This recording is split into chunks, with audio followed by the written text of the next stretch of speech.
Hello, hello, hello, and welcome to the Patrick Perspective. I am so glad to have each and every one of you with me today on my first show here on Black History Month. Today is February the 1st, and I spent a lot of time trying to get this kicked off. Many of you that have followed me for a while know that, I had just got my show going right when COVID hit. We were trying to keep the show going during COVID, and then I had to become the dad at home, making sure my kids were being homeschooled and getting their lesson and things of that nature. We wasn't able to continue the show, but I am so excited today to be with you and to say that today is officially the kickstart and the restart of the Patrick Perspective. I want you all to understand that when I talk about my perspective and I talk about things regarding faith, regarding culture, regarding politics, it's always going to be grounded in a Christian biblical worldview. That's what I'm trained in. That's what I went to seminary for. I am a staunch Christian. I am a faithful, adamant believer in Jesus Christ. When I talk about these issues, I want you to understand that it's always going to come from a place of biblical Christian worldview. And with that being said, please don't send me any hate letters, hate mail about me believing in the Bible, because I'm not going to, read any of those things. But if you have a question or if you want to challenge me, feel free to do so in the comments, and I'll do my best to try to get to it and try to answer you in a timely manner. Now, I want to thank all of you for supporting the show over all of this time, and even just supporting my Facebook page and supporting everything that I do. I'm going to have a big announcement coming up soon about something else that I'm doing here locally that I will be needing your assistance and your support and your help. Prayers, anything that you can give is greatly appreciated. So I want to thank all of you that have already supported me and already supported me getting my studio back up, that supported my legal defense fund for things that, people trying to sue me. And I mean, it's just been a whole bunch of things that have happened over the course of this last year. So I want to appreciate each and every one of you that has given. And also, I will be having like a t-shirt of the month. Every single month, I will be rolling out a t-shirt that represents an ideal or philosophy that I believe in. And one of the t-shirt for this month is the masculinity t-shirt. Many of you have seen it. Some of you have already ordered. The link will be in the description, but it's called I'm a Man. I'm a Man. AMEN. I'm using that because many of you know the congressman the person that went up and prayed before the Congress used a man and a woman to try to be gender neutral. And so I wanted to kind of use that to show my support for masculinity, saying that it's okay to be a man. So if you have a man in your life that you love and he's an alpha male and you want to support him, get him a t-shirt that says, I'm a man. I'm a man, and it's okay to be a man. So that's the t-shirt of the month. All right. As you know, let me just kind of get into this. I'm going to be talking about a lot of different things today. Mostly, I'm going to be dealing with Black History Month and Kamala Harris. And I want to really start out by trying to help people understand what Black History Month is all about. Now, many of you probably have grown up in school celebrating Black history. And again, I have a different perspective when it comes to Black History Month, a very different perspective. I actually believe that there are some benefits to Black History Month, but then I also believe that there are some cons to it that people don't talk about. There are some things that help the Black community when it comes to Black History Month, and then there are things that hurts the Black community. And I'm going to be totally honest. If any of you know me and you've read my Facebook page and you've been following me on Twitter or Instagram or whatever, you know that I am a truth teller. I am going to make sure to give you my perspective from a biblical worldview, and it's going to be hard, it's going to be in your face, and it's going to be truth. Okay. Now, I welcome anyone to challenge me, to check me, to hold me accountable for facts. I may get it wrong sometimes, But just know my heart. My heart is to really hit the heart of the issue and go to the core of what's happening in our communities. So let me talk about some of the benefits of Black History Month. I believe it's actually beneficial to look back to see how far God has brought the Black community from, or if you call yourself African American, whatever. As you know, I consider myself brown. All right. But there are people that identify as being Black and they love being Black, and Black Power, Black Panther, Black everything. Okay. If that's you, that's fine as well. If you want to identify as Black, I'll call you Black, whatever. But I'm brown. That's the truth. Look at this camera. Look at me in this camera right now. And you will see that I am brown. My shirt is Black, but I'm brown. All right. But if you want to identify as Black, identify with all of that, that's fine too. All right. If you want to identify as white, that's fine. But the truth of the matter is, everyone that's watching me came from one man called Adam, which was created from brown dirt. Okay. Brown dirt. That's where we all come from. Light brown, dark brown, all the in-betweens, caramel, whatever. We all are brown. But we've been polarized to the point to where we've labeled ourselves, these labels, labeled as Black, labeled as white, that's a whole nother show, which I can break down to where those terms came from and why the enemy and Satan is using that to pit us against each other by being polar opposites when we're really not. There are different cultures, but there's only one race, and that's the human race. So I'll leave it at that. Another show, we'll kind of dive into that maybe this month. Okay, so benefits to Black History Month. It's beneficial to look back to see where God has brought us from as a group of people, many that came here as ancestors that came here as slaves.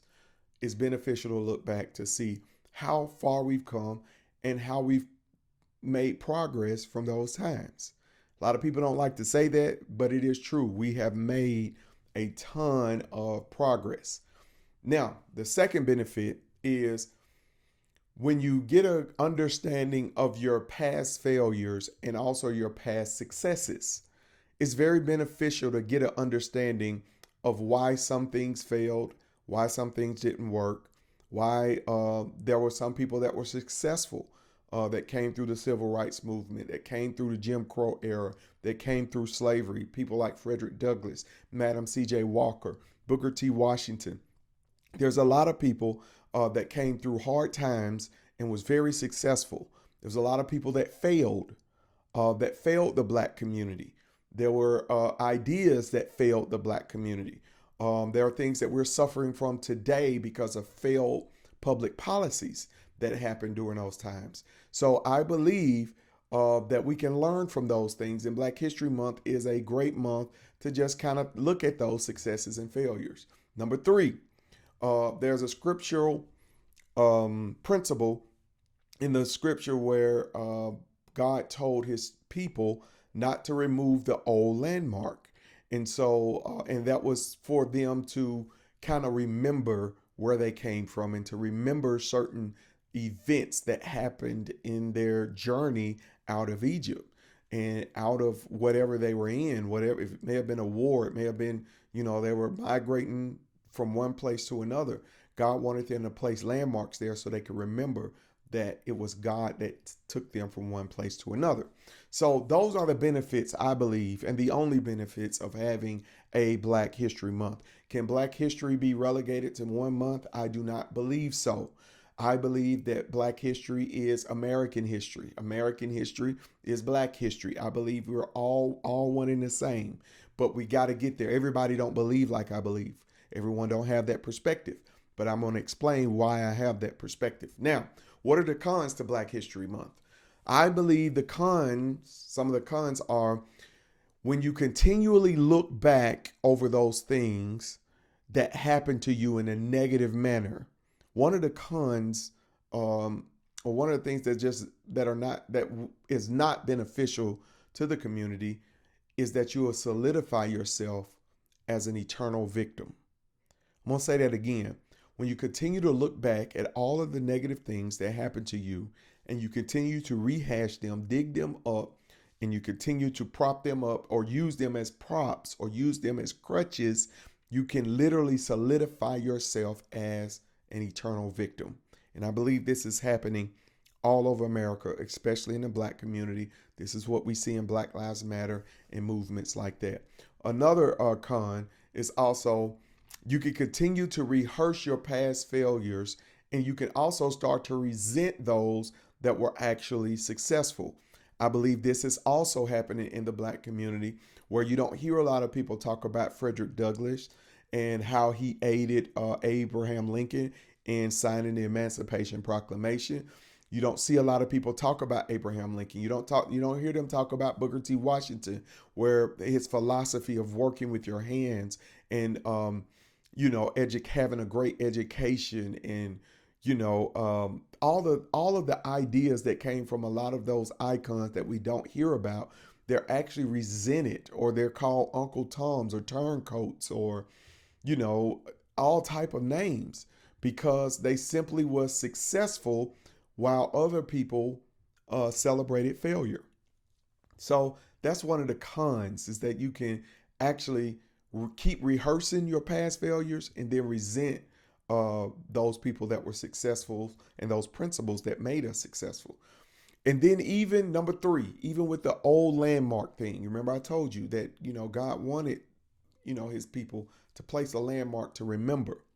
But what can happen if that landmark actually becomes just a monument or a place to rehash things and never an instrument for you to move forward? It actually becomes a hindrance. Landmarks and going back to past events and you never get over it, it can actually just become a monument or memorial to you, but it never becomes that instrument what it was intended to be, to move you forward. So as I go through this month, and I'm going to be doing probably 2 shows a week to deal with Black history, I want you to understand my perspective on Black history. There are some pros, there are some cons. There are certain things that benefit, there are certain things that we need to move on from, and we need to move into what God has for us in the future. Okay. Now, with that being said, I want to deal today with a Black icon in Black culture. She is a new icon, fairly new icon, because she is considered the first Jamaican Indian Black Vice President of the United States, which is Kamala Harris. Okay, I want to talk about Kamala Harris, and I want to ask an essential question today. The essential question that I want to ask is, should little girls follow Kamala Harris's path to success? All right. Now, many of you know her path. Many of you may not know her path. I want to kind of explain a lot of that today. But my question today is, should little girls follow her path? Now, we have to ask that question. And then we also have to ask a lot of other questions that are out there. Like, who is Kamala Harris? How did she gain positions of power? What has she done for the Black community? We got to ask those questions. And what are her core beliefs about abortion? What are her core beliefs about prostitution? These are things that I believe we need to ask. And I am going to attempt to answer some of these questions. I'm going to ask them, but I'm going to answer them as well. And if you have any other questions about Kamala Harris, please post them in the comments. Okay. And I will try to get to them maybe at another time, or you'll see me answer those questions later. Now, let's answer the question, who is Kamala? I don't know how you say it. Some people say it differently and things. I don't know. But who is she? Who is Kamala Harris? Let me explain to you who she is. She is the daughter of Donald J. Harris. Yeah, believe it or not, her father's name, Donald J. Harris. Her mother's name is like Shamala or It's something like that, but that's where she get her name from. Now, her father was from Jamaica. Her mother was from India. And so she was born from a Jamaican father and a Indian mother, which makes her the first Indian American president. I guess that's what you would say. Now, she was not sworn in as the first black senator from California. I think she was actually the second black woman, but she's never used her blackness in that manner. Okay, to be like I'm the first black woman, first black woman. She was always the first Indian American, whatever.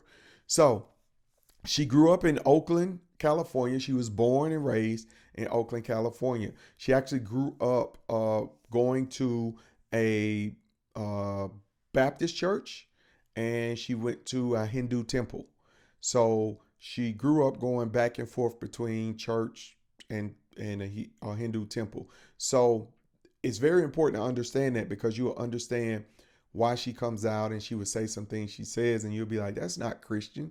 That's not right. But if you study the Hindu religion, you'll see where she's getting a lot of her inspiration from.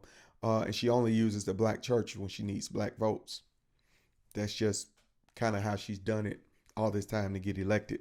But anyways, but she got her college degree from Howard University, which is a historically black college, HBCU. She got her BA degree in 1986, got her law degree in 1989 from Hastings College. Now, those dates are very important as we talk about something later. So she was in college from 1986 to 1989, getting her law degree and her bachelor's degree and all of that.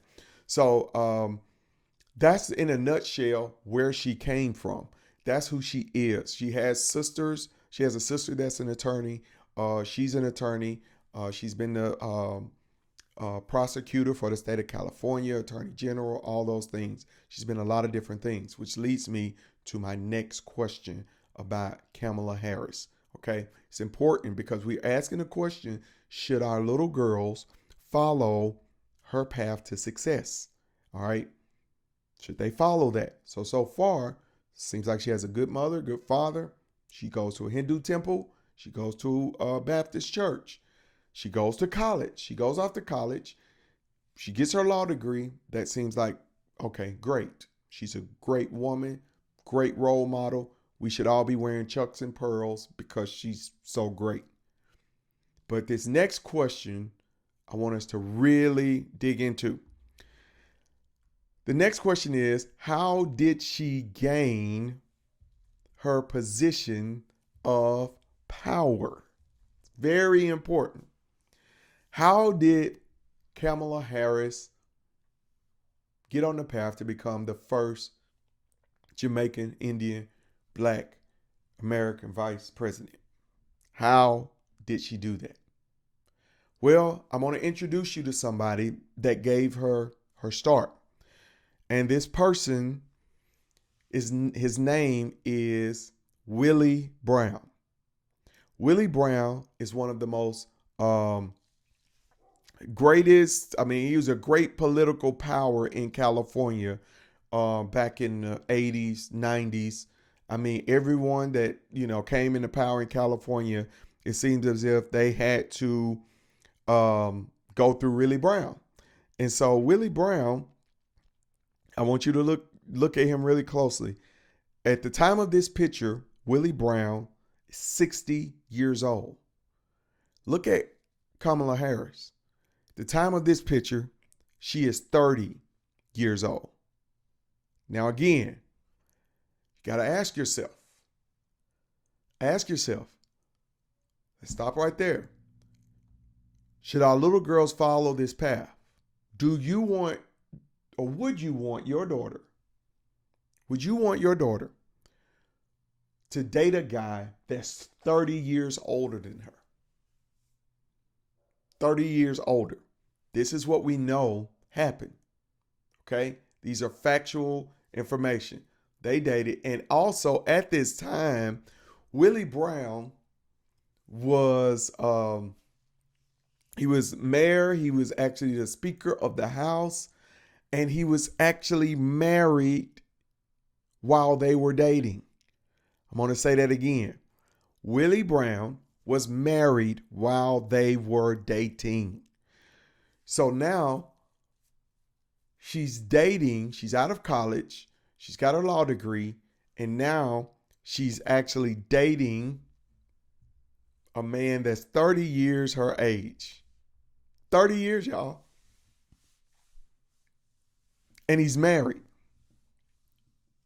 Now, he says that him and his wife were separated, and that's possibly true.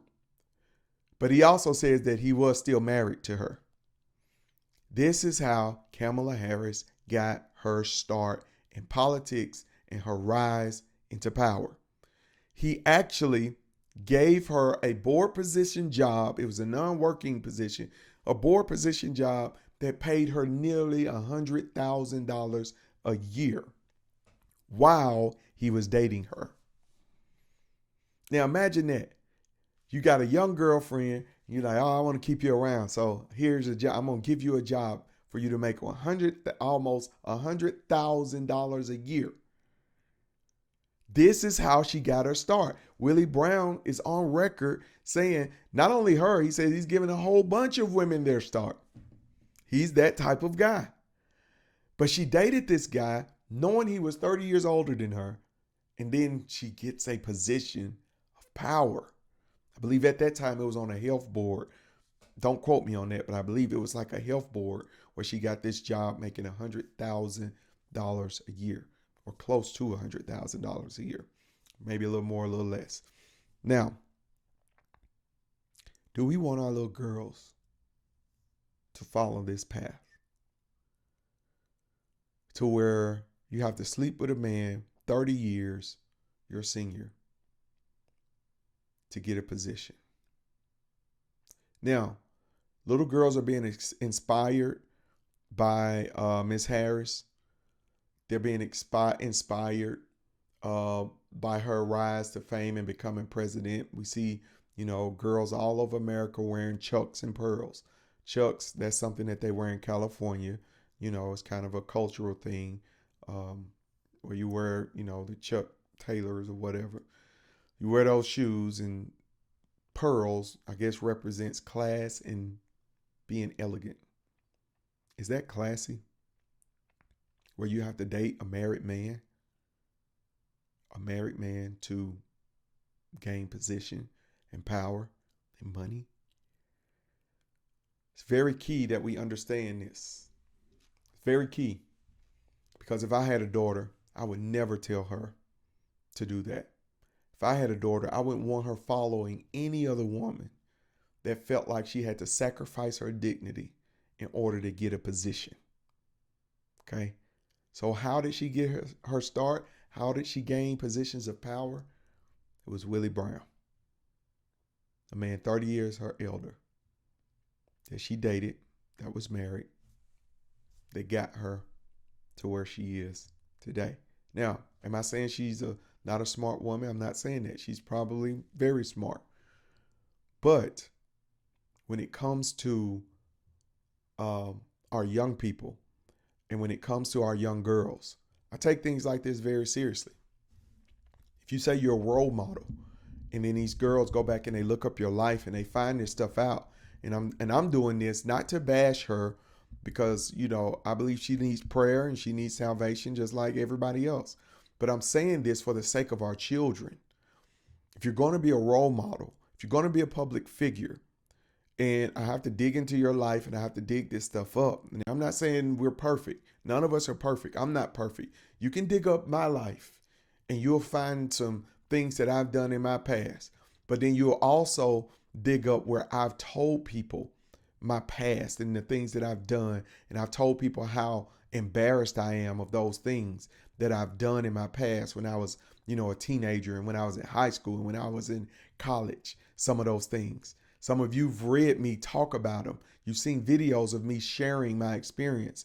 Even Donald Trump, these same people that's protecting Kamala Harris went back 20 years, 25 years to a tape of Donald Trump saying something to a friend of his in private that was recorded. Okay. He said those things in private. Now, They brought that up and they said that is a direct reflection of Donald Trump's character. That was 25 years ago. Now, I bring stuff up like this and they say I'm bashing her. Why is there a double standard? Why? Why can't we go back 25 years like you did with Donald Trump? Now, the thing about Donald Trump in those tapes, one of the things that Donald Trump actually came out and said he was embarrassed by those.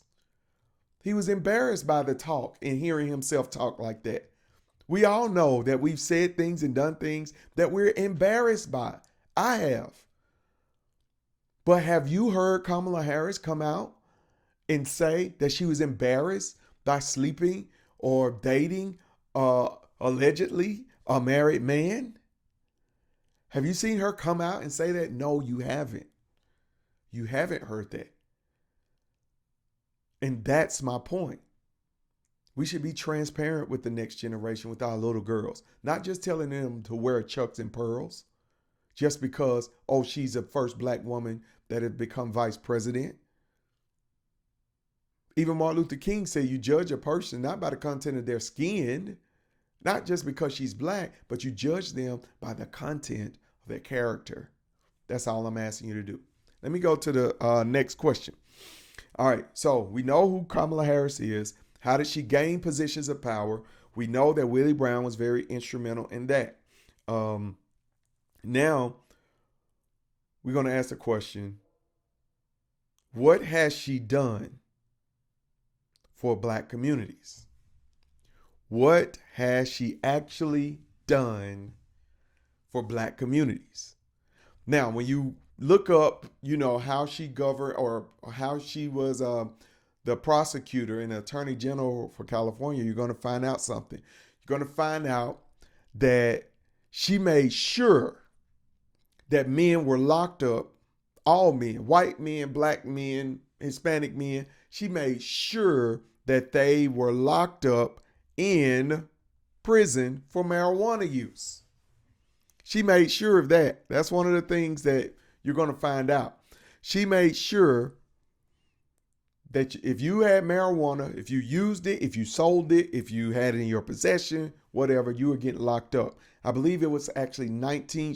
She prosecuted, I believe, 1,900 men for marijuana use, marijuana possession, the sale of marijuana, and all. Now, I'm not advocating for, just letting them off scot-free. But the difference is she went on the Breakfast Club. And those of you that don't know what the Breakfast Club is, she went on the Breakfast Club and actually laughed about it. She laughed about smoking weed, laughed about, locking these men up. She even lied. She laughed and she lied. On the Breakfast Club, there's an interview where they asked her about has she ever smoked weed, and she said, yeah, I smoke weed. And she did that wicked laugh she does. And she started laughing. And then they asked her, kind of pressed her on it. She's like, yeah, I used to smoke weed listening to Tupac and Snoop Dogg and Biggie. And I used to smoke weed. Only one problem. Remember I told you she was in college from like 1982 to 1989. Graduated with a bachelor's degree in 86. Got out of law school in 89. Started practicing law in 90. When she was in college, Tupac never had an album. Snoop Dogg never had an album. Biggie never had an album while she was in college. So she was actually on the Breakfast Club lying. Again, should little girls follow this path to success? Why would she do that? Because at the time, she wanted black votes. She wanted to relate to black people as if smoking weed and marijuana use is directly related to being black. Do we want little girls following this lead, picking up your blackness when you feel like it, or when you feel like you're going to get votes, and sitting it down when you feel like it's going to hurt you? Asking the question, should little girls follow her lead? Last thing, Last question I want to ask. Uh Not only that, let me go back real quick before I go to the next question dealing with abortion. She actually, there's a couple more things about her. She actually supports the Equality Act, which allows men to participate in women's sports. Now, how is that helping women when you want to allow men to participate in women's sports? That's a whole nother show I'm going to do on the Equality Act. Also, she supports decriminalizing prostitution. I kid you not, she actually wants to decriminalize prostitution, y'all. She said it with her own lips that she believes a woman should be able to sell her body. If it's two consensual adults, a woman should be able to sell her body to another man. So I ask you the question again. Do we want our little girls supporting and wearing chucks and pearls to support a woman that wants to decriminalize prostitution, supporting a woman selling her body? Selling her body for money. And if you don't believe me, you could go and look some of this stuff up. Washington Examiner is a great place to go and look at some of the quotes that she said about prostitution. So this is what we're dealing with, y'all. She supports prostitution. She supports, it's okay for her to smoke weed, but then it's okay for her to arrest men that smoke weed. Now, and this is the big one, the last one. What are her beliefs? What are her beliefs about abortion? All right. Now, as I began to look up some of her statements on abortion, I tried to get the most recent one. Now, we know she's from California, so she's going to have these weird, beliefs when it comes to abortion. But she said in the last debate, and this I quote, "A woman should be able to make a choice about her own body, not Donald Trump or Mike Pence." Okay, and then she changed the subject and was never pressed on her answer when it came to abortion and being, pro-choice and all of that. Now, that answer is normally the cookie cutter answer that you get. It's a woman's body. It's a woman's choice. No man should have anything to do with a woman's body. Now, my question to her would be, what about the woman in the womb? Does the woman in the womb have the right to live? Does she care about the woman's rights that's in the womb? No, she doesn't care, because it's not about being a woman. This is all about her political issue and political stance on abortion. The Bible talks about whatever you do to the least of these, you've done it unto me. Jesus said those words. When you do it to the least of them, you're doing it unto me. Do we want our little girls following a woman that supports abortion all the way up till birth? She supports abortion up until birth. And I know I'm a man talking about this, and some people feel like men shouldn't talk about things like this. But the truth of the matter is, there are men that are wounded and suffer from abortions as well. Do those men have a right to their child or to see their child live? So here it is. The first Jamaican, Indian, Black, and whatever else you'll pick up later on, president, vice president, supports the slaughtering of babies in the womb. And I go back to my question. Should little girls follow this? Should she be considered an icon or a hero, or should we really examine who she really is and what she believes? One of the things on the Patrick perspective that you're going to find out is that I'm a man of conviction. And whatever conviction I have, I believe in standing up for that conviction. You will never see me supporting anyone or any candidate or any athlete, anyone that supports the innocent murder of innocent children. The Bible says in Proverbs 6 that God hates those who shed innocent blood. And if we have a vice president, I don't care what color they are, I don't care what gender they are, if you have a leader that stands up and says that it's okay to murder a child even up until birth, that is demonic. And it's no wonder her middle name is spelled Devi. She's missing one letter. I believe anyone that supports that is a devil. Please understand. This is my perspective on abortion. And I think it's a very serious issue. And all people come to me all the time, well, what about rape? What about rape? And this is what I say. Rape is the violation of a person's body for one's own personal gain.